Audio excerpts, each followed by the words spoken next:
તત્સત રાધે કૃષ્ણ રાધે શ્યામ ધર્મમ ચર સત્યમ વદ. પુસ્તકનું નામ છે પરમ ભાગવત મહેતા નરસિંહનું સાચું દર્શન, સંત રાધેશ્યામજી કૃત. પ્રકરણ 5મું, હારમાળાનો પ્રસંગ. રા માંડલિકે મહેતાજીને તેની મંડળી સાથે સભામાં જાળીવાળા પાંજરામાં કેદ કર્યા અને સામે કોટડીમાં તાળામાં રાખેલી ઠાકોરજીની મૂર્તિને મોગરાની માળા પહેરાવી કીધું કે આ મૂર્તિ જો મહેતાજીના ગળામાં સવાર સુધીમાં હાર નહીં પહેરાવે તો મહેતાજીનો શિરછેદ કરવામાં આવશે. આ વાત પણ હળહળતું જૂઠાણું છે. પ્રથમ તો માગસર માસમાં મોગરો કે ડોલર ગોત્યા ન જડે. વળી આ વાત પરમાત્માની સર્વવ્યાપક શક્તિનું ઘોર અજ્ઞાન બતાવે છે.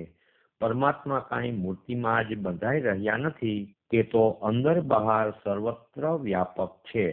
સામાન્ય ભૂત પ્રેત પણ પોતાના સાધકને આકાશમાંથી વસ્તુ લાવી આપે છે.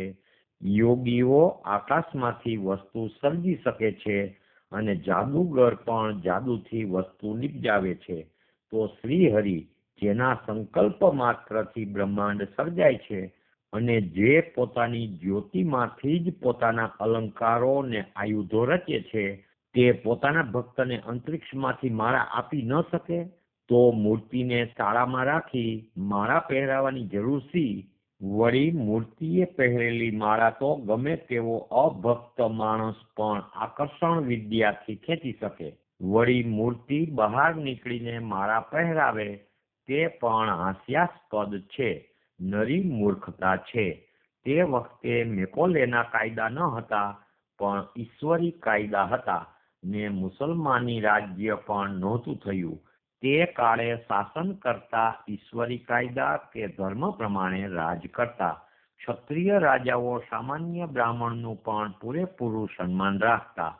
તેમાં રા માંડલિક જે પરમ ધર્માત્મા હતા, તે પોતાના જ મંત્રીમંડળના શિષ્ટ પુરુષ મહેતાજીનું અપમાન કે તેના પ્રતિ ઘાતકી વર્તન કરે. મહેતાજી શું ધર્મભ્રષ્ટ હતા?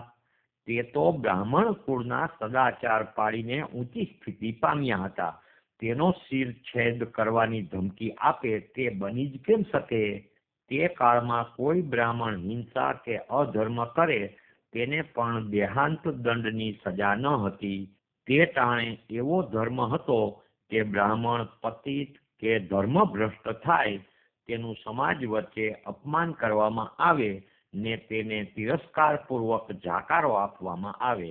એટલે તે બ્રાહ્મણ શર્મિંદો થઈ મોં ન બતાવતા દૂરના તીર્થમાં ચાલ્યો જાય અને તપથી પ્રાયશ્ચિત કરી શુદ્ધ થાય. તે જ તેને માટે સજા હતી. બ્રાહ્મણો તે કાળે શસ્ત્ર રાખતા જ નહીં તો હિંસા ક્યાંથી કરે? અહિંસા, ક્ષમા, સત્ય, દયા આદિ તો બ્રાહ્મણોના આભૂષણ હતા. મહેતાજી કાંઈ અપરાધી હતા નહીં. તેનો શિરછેદ કરવાની વાત તો લોકોને કૌતુક થાય કે તેમની લાગણી ઉશ્કેરાય તે માટે તદ્દન જૂઠી જોડી કાઢવામાં આવી છે. મુસલમાન રાજમાં પણ બ્રાહ્મણને આવી સજા થયાનો કોઈ દાખલો નથી. તેમ બહારવટિયા પણ જનોઈ જોઈને બ્રાહ્મણની કાંઈ છેડતી જ ન કરતા ને માનભેર મુક્ત જવા દેતા. આવું બ્રાહ્મણોનું માન ધર્મસેવનથી થયેલું હતું. લેખકે પોતાના વખતની સ્થિતિ પરથી આખું આખ્યાન જોડી કાઢ્યું છે.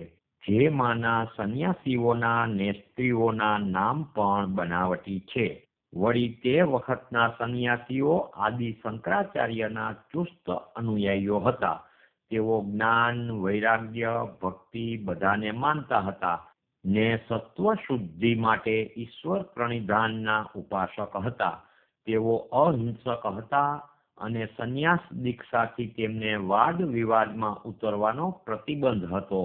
તે વખતે તેઓ દરેક ધર્મક્રિયા, ભક્તિ બધાનો આદર રાખતા. આજના કાળ પ્રમાણે ભેદ બુદ્ધિવાળા ન હતા. તેઓ પોતાના ધર્મ વિરુદ્ધ ભક્ત સાથે માંડલિક દ્વારા આવો ઝઘડો ઉપાડે ખરા? કોઈ નિંદાખોર મંડળે માંડલિક પાસે ખોટી રજૂઆત કરી હોય તો મહાપુરુષને સભામાં બોલાવી શાસ્ત્રજ્ઞ વિદ્વાનો ને પ્રધાનો વચ્ચે તેની ભક્તિની યથાર્થતાનો નિર્ણય શિષ્ટ રીતે કરવામાં આવે તેમાં કાંઈ દંડવાનો અધિકાર રાજાને ન હતો. તેની ભક્તિનું સત્ય દર્શન થતા વાસ્તવિક રીતે તો મહેતાજીને ઊંચા આસન ઉપર બેસાડી તેનું યથોચિત સન્માન કરવામાં આવ્યું હોય, પણ મહેતાજીના એકે પદમાં તેવો પણ ઉલ્લેખ નથી. કેદારા રાગની કથા પણ તદ્દન ખોટી જોડી કાઢેલી છે.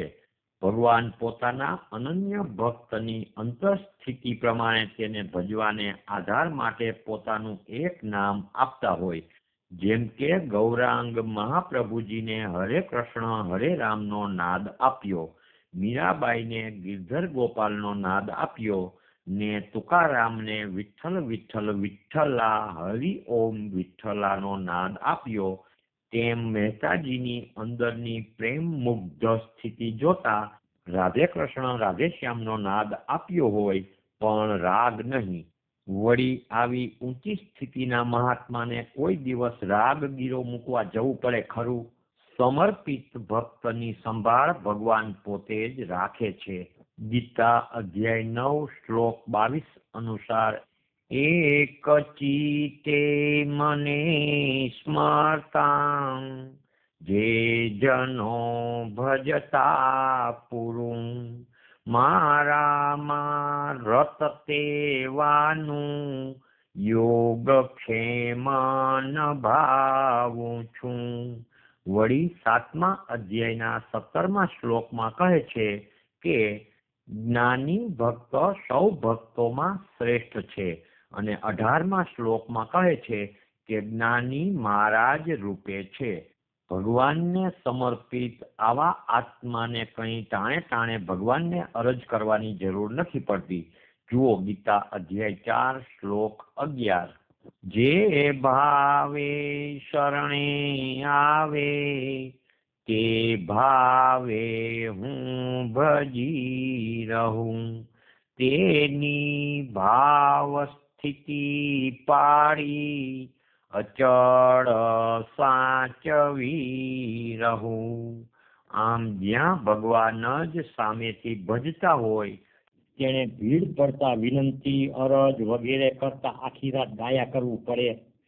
ભગવાન તો સર્વજ્ઞ સર્વશક્તિમાન સર્વાધાર સર્વવ્યાપક છે. અંતરના સૂક્ષ્મ વિચાર પણ તે જાણી જાય છે. તે બોલ્યા પહેલા જ હાજર હોય છે અને બોલ્યા પહેલા સાંભળી જાય છે, કારણ કે તેની શક્તિથી જ બોલાય છે. વળી કાંઈ મોઢાના ગાનથી ભગવાન થોડા પ્રસન્ન થાય છે? તે તો યોગીને ધ્યાન વૃત્તિથી અંતરમાં ભાસે છે, બહાર પ્રગટ થતા નથી. અંતર્ભાવ થકી સદાય અનુભવે યોગી જનો ધ્યાનમાં દેવો કે અસુરો કળી નવ શકે તે દેવને વંદના. ગીતા ધ્યાન. મહેતાજી પણ એમ જ ગાય છે કે પ્રેમના તંતમાં સંત ઝાલે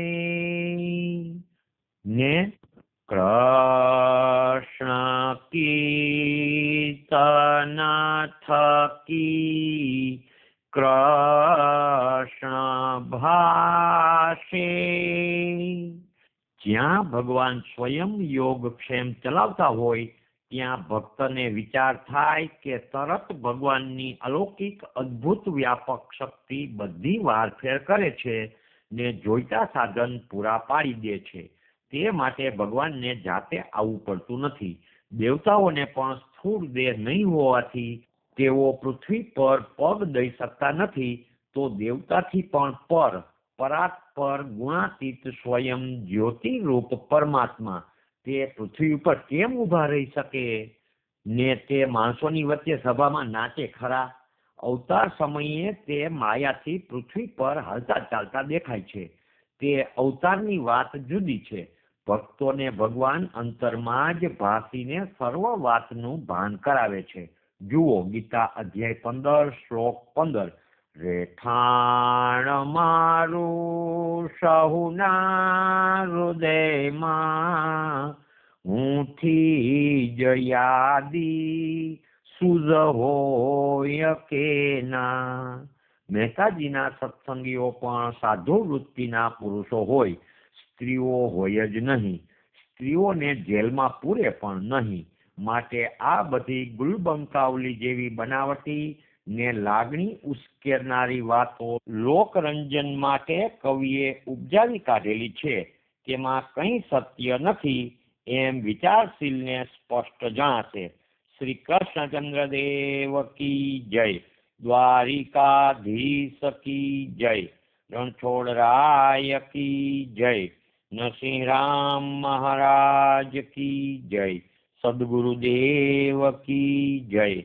રાધે શ્યામ, રાધે શ્યામ.